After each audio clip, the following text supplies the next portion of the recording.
Good morning, কেমন আছো তোমরা সবাই? আশা করছি সবাই অনেক ভালো আছো, সুস্থ আছো। আমরাও কিন্তু ভালোই আছি। তো সকাল সকাল ব্লগটা এখান থেকে শুরু করলাম, মানে রান্নাঘর থেকে আর কি। আর সকালবেলায় রান্না চাপিয়ে দিয়েছি। একদিকে ডাল আর ভাত হয়েই গেছে। আর এই কচুগুলো কালকে রাত্রে নিয়ে এসেছিলো কেটে, তো তার জন্য সকালবেলাতে ভালো করে ধুয়ে নিয়েছি। আর হচ্ছে এটা করব হচ্ছে ছোলা ভিজা দিয়ে। আর এই ছোলা ভিজা দিয়ে খেতে কিন্তু খুবই ভালো লাগে খেতে, মানে আমাদের বাড়ির সকলেই পছন্দ করে। তো কেটে এনেছিল বলে তাড়াতাড়ি রান্নাটা বসাতে পেরেছি, নাহলে কাটতে আরও অনেকটা টাইমই লেগে যায়। তো এটা ঢেকে দিলাম। তো দেখো অনেকটা জল এখনও আছে, তো এটা একদম শুকিয়ে যাবে। আর এইদিকে হচ্ছে তোমার কচুটা মানে অনেকেই দেখেছি সেদ্ধ করে, কিন্তু আমি ডাইরেক্ট এভাবে ফোড়ন দিয়ে বসিয়ে দিই। তো যাই হোক, গলা ধরা বা কিছু এরকম কিছু একটা হয় না। তো বেশি করে ঝালটা দিই, এই জন্য কাঁচা লঙ্কা আবার পরে থেকে দিলাম অনেকগুলো। তো আবার এটা একটু ঢেকে দেবো যাতে জলটা মরে যায়। তো যাই হোক, বলতে বলতে কচুটাও হয়ে গেছে, তো এটা এবার নামিয়ে দেবো। আজকে যেহেতু বৃহস্পতিবার, তাই তাড়াতাড়ি করে আগে রান্নাটা করে নিচ্ছি, কারণ তাড়াতাড়ি করে স্নান করতে হবে, দিয়ে পুজোটাও করতে হবে সময় মতো, যে মেয়েকে পড়াতে আসবে যেহেতু, তাই একটু তাড়াহুড়োই করছিলাম। আর আজকে যে ডালটা তো সেদ্ধ করে রেখেছি, দেখতেই পেলে, ওটা এখনও সোমবারে দিয়ে দেবো। আর কি করা যায় সেটা দেখছি, তো দেখতে থাকো।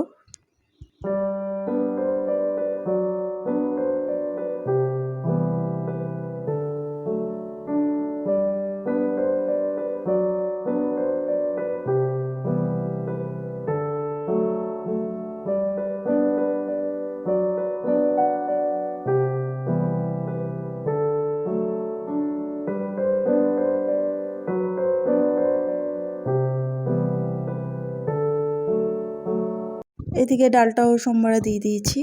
আর ডাল যেহেতু হয়েছে, লেবু তো পাড়তেই হবে, আর গাছে তো লেবু হয়েছে। তো এখন মেয়েকে যেহেতু ভাত দেব, সেই কারণে একটা লেবু তাড়াতাড়ি করে আগে পাড়ছি। আর বড় বড় লেবুগুলো রয়েছে, তো এটা একটু টাইম লাগবে। এখন যেহেতু ওর খিদে পেয়ে গেছে, তো তাড়াতাড়ি করে একটা লেবু পেড়ে নিলাম। আর এবার না গাছে খুব একটা বেশি লেবু হয়নি, মোটামুটি মতো হয়েছে, নাহলে অন্যবার অনেক অনেক লেবু হয়। তো যাই হোক, এর থেকে বড় লেবুও রয়েছে। তো মেয়ে খেয়েছে, আর একদমই গান প্র্যাকটিস করে না, তাই বললাম একটু গানটা নিয়ে বসো, তো একটু গান করো। তো মেয়েকে এবার দেবো হচ্ছে, সে ভাতটা বেড়ে দিয়েছি, আর যা হয়েছে তাই দিয়েছি, ডাল আর কচুটা। আর একটা গোটা লেবুই ও খেয়েছে। আর এদিকে আমি তারপর স্নান ধান করে নিলাম, দিয়ে পূজাটাও হয়ে গেছে।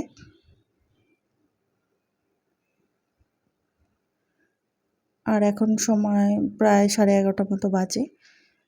তো স্নান ধান সেরে আগে পুজোটা করলাম। তো জামা কাপড় এখনও মেলতে যাইনি, তো যাব পরে।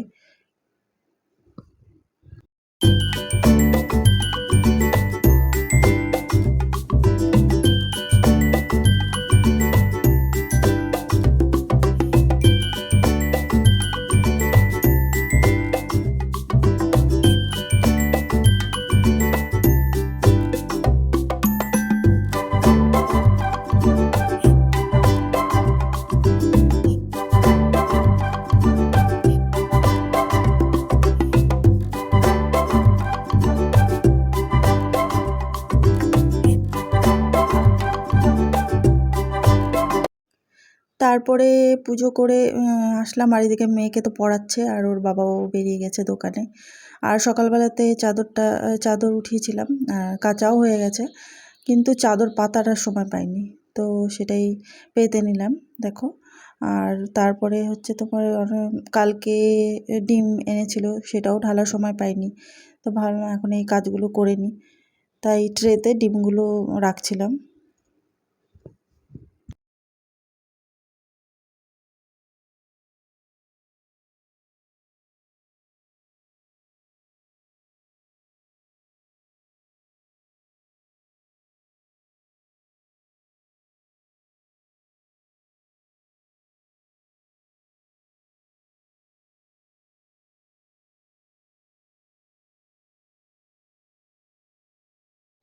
তো ওইদিকে মোটামুটি কাজ গুছিয়ে নিলাম, নিয়ে এবার আবার আসলাম রান্নাঘরে। এখন রান্না করব হচ্ছে সয়াবিন, আর মেয়ে ওইদিকে পড়ছে। তো ভাবলাম ওর পড়তে পড়তে আমার রান্নাটা হয়ে যাবে। আর ও বলে দিয়েছে যে আমি আর ডাল দিয়ে ভাত খাবো না, তুমি সয়াবিন করে দিও। আমি ঠিক আছে চলো করছি, তুমি পড়ে নিবা, আমার করা হয়ে যাবে রান্নাটা। তো সয়াবিনটা ভাবছি আজকে একটু অন্য স্টাইলে করব। তো অন্যদিন তো সব ভেজে টেজেই করি, আর আজকে একটু অন্যরকম করে করব। অন্যরকম বলতে সয়াবিনটার মধ্যে একটু অল্প করে দই আর হলুদ গুঁড়ো আর লবণ আর শুকনো লঙ্কার গুঁড়ো দিয়ে একটু মাখিয়ে রেখে দেবো। আর এদিকে ততক্ষণে আমি কড়াইতে আলু আর মশলা টশলা কষিয়ে নেব। ততক্ষণে এটা মানে কিছুক্ষণ হয়ে যাবে রাখা, আর একটু রাখতে পারলে ভালো হতো যদিও। তো যাই হোক, আমি করব কি করব না বলে মানে ঠিক ছিল না। ভেবেছিলাম একেবারে রাত্রেই করব। তো ভাবলাম না থাক, করেই নিই, আমারই সুবিধা হবে।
তো দেখতে দেখতে দেখো আমার রান্নাটা প্রায় হয়ে গেছে, আর কষানো প্রায় কমপ্লিট। এবার গরম মশলা দিয়ে দেবো।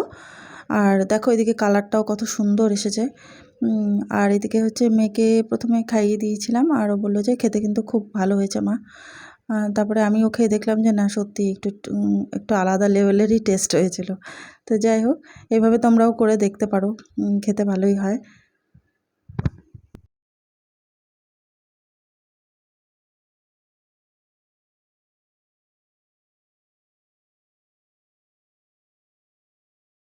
এইদিকে আবার সন্ধেবেলায় বসে গেলাম পিৎজা বানাতে। মেয়ে বলছে যে একটু পিৎজা করে দাও। আমি বললাম যে না আছে বাড়িতে চিজ, না আছে বাটার, শুধু থাকার মধ্যে আছে হচ্ছে তোমার একটু টক দই রয়েছে, এমনি আদার্স সব কিছুই ছিল। তো ভাবলাম তাহলে ঠিক আছে, একটা হোয়াইট সস তৈরি করে নিই, আর পিৎজা সসটাও তৈরি করে নিয়ে আমি করে দিচ্ছি। তো তাই করলাম। আমি জানি না, এটা প্রথমবার করেছি, যে খেতে কেমন হবে আমি জানি না, আমি কিন্তু করার করে দিচ্ছি। তো সত্যি বলতে কি, খেতে মানে চিজ দিইনি যে মনেই হচ্ছে না, কারণ হোয়াইট সসটা দিয়েছিলাম। খেতে কিন্তু সেই একই রকমই হয়েছিল, পিৎজার মতো অরিজিনাল। তো একটুও বোঝা যাচ্ছিল না যে এতে চিজ নেই বা কিছু, বাটার নেই। শুধু টক দই দিয়েছিলাম, এটা ঠিকই। তো যাই হোক, ইস্ট ছাড়াই করেছি। হ্যাঁ, আর ফুলেছিলও, ভালোই ফুলেছে। আর খেতে তো বললামই, খেতে তো একদমই একই রকমই ছিল। ভালো হয়েছে। এইদিকে সন্ধ্যাবেলাতে আবার আমাদের বাড়িতে দেখো একটা ছোট্ট একটা পুচকি এসেছে, সাথে এসেছিল মামা মামি। আর ও এসেই থতমত খেয়ে গেছে যে কোথায় আসলাম রে বাবা।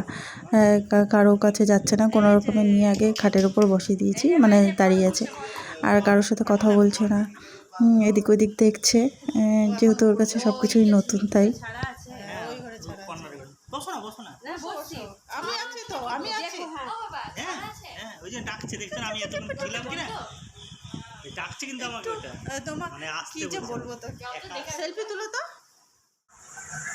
হ্যাঁ, কি আছে তোমার ব্যাগে? এটা খালো, এই যে দেখো দেখো, এটাকে এটা কি করো?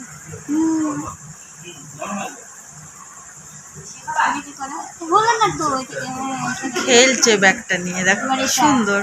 এবার এটা এটা এটা এটা এটা এবার এটা এটা না তো এটা হয় না, এই যে কি কি কি একটু হাসো, একটু হাসো, এই যে তাকাও, একটু হাসো। হ্যাঁ, এই তো এসেছে, এই তো এসেছে। আর একটু সেলফি তুলো তো সোনা, একটু সেলফি তুলে দেখাও, একটু সেলফি তুলে দেখাও প্লিজ, একটু সেলফি তুলে দেখাও। ওই যে বাপি আসলো, বাপি, বাপি কই?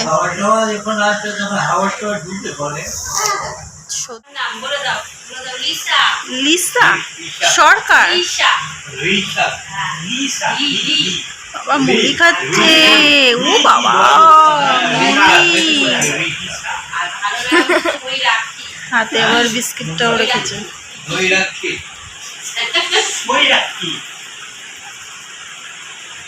ফ্রেন্ডস, এখন বাজে 11টা আর আমরা এইমাত্র খাওয়া দাওয়া করলাম। আর সন্ধ্যাবেলা ঠিক না 9:30টার দিকে মামা আর মামি এসেছিলো, সঙ্গে বাচ্চাটাকে নিয়ে এসেছিলো। আর তো ওদের সাথে সময়টা কাটাচ্ছিলাম, বিশেষ করে বাচ্চাটার সঙ্গে।